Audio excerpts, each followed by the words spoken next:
So in this video, I'll be showing you how to use some disc cutters to make some very quick pieces and cut back on your cleanup and drilling. So let's get started.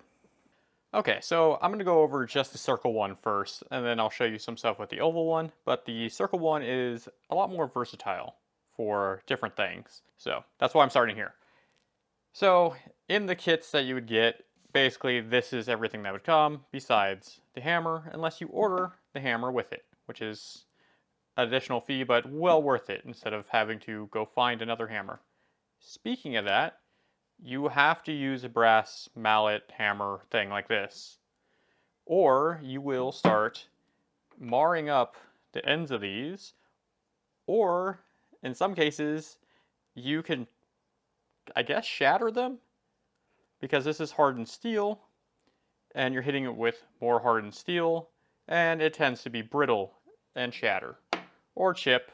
So what you can do with this is basically make circles very fast, because all you need to do is grab your material, put it inside of it, hammer it, and you have a circle. So you can make something like this, which is just me randomly cutting out pieces, but you can get an idea for patterns that you can make with this. You can also make custom washers if you needed to, or for certain jewelry designs, washers actually look very nice, depending on the size and how they are put together. And that's basically where all of these little pointy boys come in. So you can see that it's basically just a cylinder with a point on it. These are centers. So let's just, for example, show. This will actually move this to center with everything because of just how it's designed. So enough talking, let me show you it actually doing something. So all of it is stored inside of that, and this is basically your main unit here.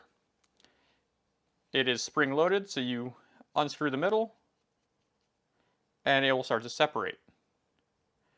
And then vice versa, you tighten it down and it will tighten on your metals. It comes with this red sheet here. So it's basically just a plastic sheet, so you're not going to be marring up your table or marring up this with your table, depending on what your table's made out of or what's in your table. So this deals with sheet metals, and you can do up to a pretty thick sheet metal, but you probably can't do it by hand, and it depends on what metal you're using. So if you're using brass, that is one of the harder metals for this to get through, but it can, and I've used some 18 gauge and it was able to get through it, but I had to hit it a couple times. If you have silver or copper, it goes right through it pretty much instantly. You can use this with a hydraulic press. So you can, if you're using really thick metal, you can press it through. But I'm not going to be showing that or doing that. So I have a sheet of copper here. And this sheet of copper, I believe, is 22 gauge. And I'm going to make a 1-inch circle with it. So all you really need to do is open this up enough for your sheet to fit inside. And what I'm going to do is get it close enough to the corner where you don't see any gaps. So I'm wasting less material this way. And then just tighten it down. You can put another piece of the same thickness metal on the other side to make sure this thing is 100% even, but it honestly doesn't matter for most of the things. Next, I'm going to take the punch. And you'll notice something kind of weird with the punch. If you look at it, it's slanted. And the reason for that is it's basically touching at one point and then going all the way around, which makes it cut even and cut easily. This is a same size punch from a different kit that is really low quality. And it also is completely flat and very hard to cut through stuff. Other thing is, you can actually see it has a dent in it already. I'll go over this kit and show you what not to get or what not to look for when looking at your options for disc cutters. Alright, so I'm just going to use some of the cut lube on here to make it a little bit easier on the tools and set it in there like that. Now you just need to hammer this, and it's going to get real shaky because my camera is attached to the table I'm hammering on. So sorry in advance for how shaky this is going to be, but you just want to take your hammer and get a good whack in. You do not want to keep your fingers here to hold this in place or anything like that, because as soon as this drops down, you're going to smash your fingers. And there goes all the pieces, and there we go. So now when it's like this, I always like to try to pull up on this, and I forget that that's not how you do that. But what you actually need to do is just pick the whole thing up.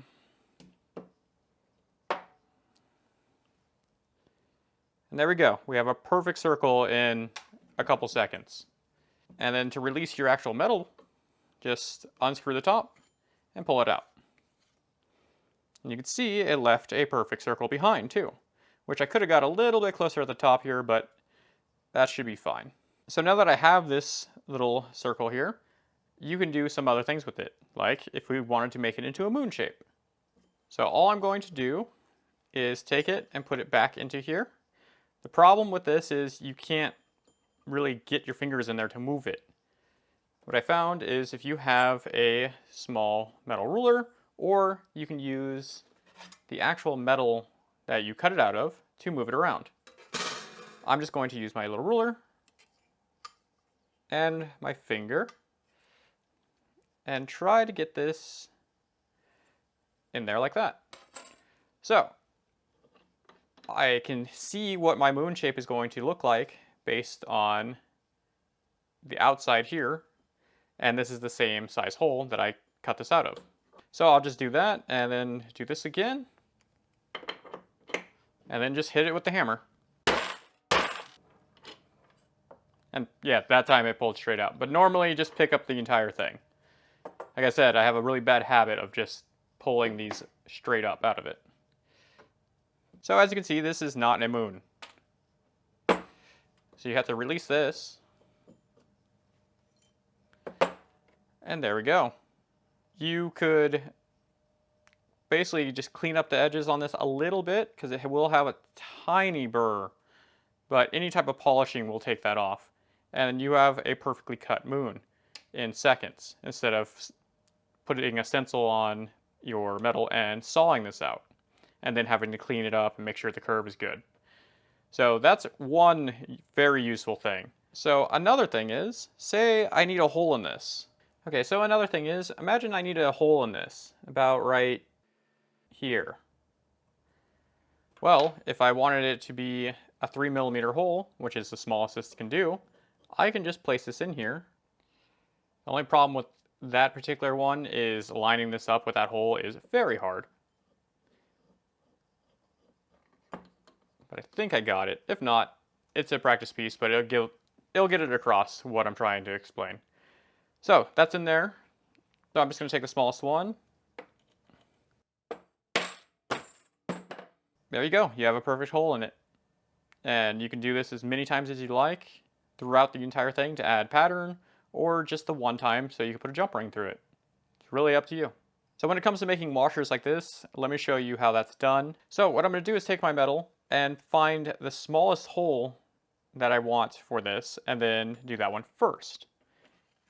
So say I want it to be a 1/8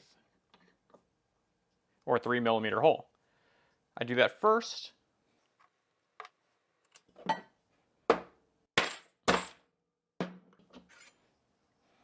So there we go, we have our hole. So now I can just take that hole and figure out which one of these I need my washer to be. So that looks a little off. Let's go with that one. I'm going to tighten this down just a little bit so it's kind of snug on it, but it can still move. And I'm going to purposely put it off to the side like so. So it's not centered in there at all. Then I'm going to find the right one of these to go in that hole, which I grabbed the right one right away. You'll see that it's kind of over. If you push it down and kind of straighten it out, it will move the metal around and it'll be completely centered. Then you can tighten this down. So you have one of these for every hole besides the last one. And the reason why you don't have the last one is because there's no smaller hole, so that wouldn't be possible to center it like that. Now that that's all nice and tightened up, I can punch that out. So there we go, we have our little washer. And that's not even the smallest one you can do, but when you're doing them this small, they get a little weird. You'll also notice that you're making a ton of these little circles too, whenever you're doing the punching. And these can be used to make very interesting patterns or just add them to accents of pieces. So I just keep these. All right, so let me explain some of the cheaper options of these that just do not work for this, and I don't know why they actually make them. So this is one of them, and let me take the whole thing out of its little carrier. So do not buy one of these. You can get these at Harbor Freight and stuff like that for $10 to $40 depending on the set. These are terrible. So let me take all these out so I can actually move this around. Alright, so one thing you might notice already on this is it has bolts in the center, and this has a basically screw that you can open and close. This is fixed. And being fixed, you have to deal with this gap here. So if you put a piece of metal in here, it can move around on you. Also, like I was saying before, these are cut at an angle, so they will actually cut through the piece easily, starting from here and going around. This is just trying to force the entire thing at once. So that makes it a lot harder to go through the metal. So let me show you what this does.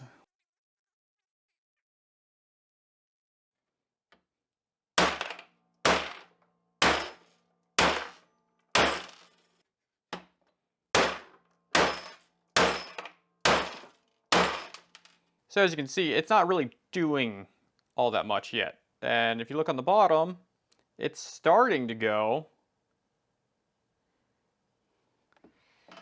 So let's just keep going and hopefully more stuff doesn't fall off my desk.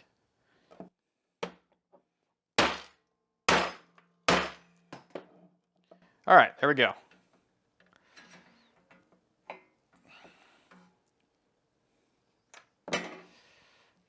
And this is now stuck.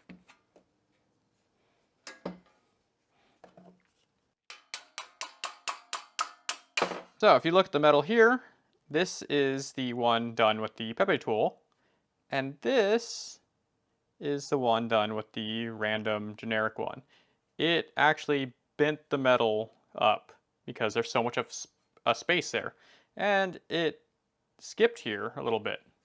So here's the piece that I cut out, and the edges are really sharp and don't really look that nice. It did cut the circle out, but you're going to have to clean up these edges completely now. And for a quick example of the difference.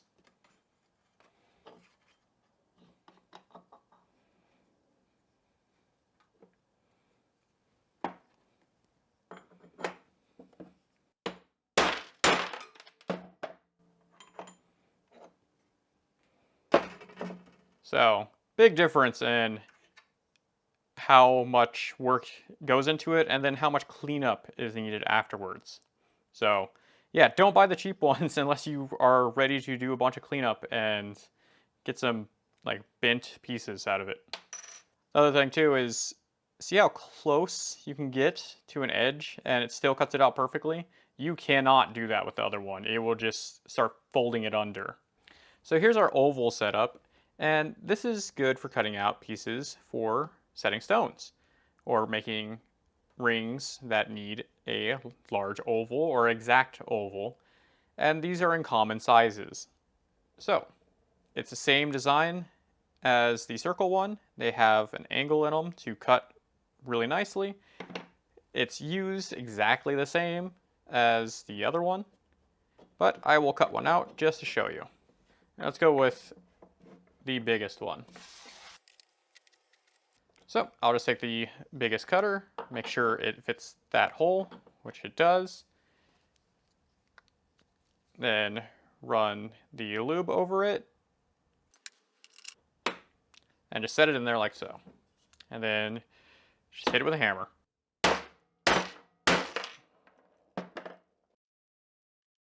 So there we go. We have a perfect oval in a couple seconds. All right, so with all of that said, yes, you can just do all your sawing work and be done with it and do all the stuff I just showed you, but it takes way longer. So if you are trying to speed up your work or just make perfect cuts every time, I would invest in one of these. But these are kind of expensive for most people. I know that a $225 tool is not just something that you can go out and buy, or a lot of people can. So for sure, do not buy one of these if you need any type of things made, because you're still going to have to clean it all up, and it's not going to be as nearly as nice as if you could have just sawed it out. Well, that's about it. So see you guys next time. Bye.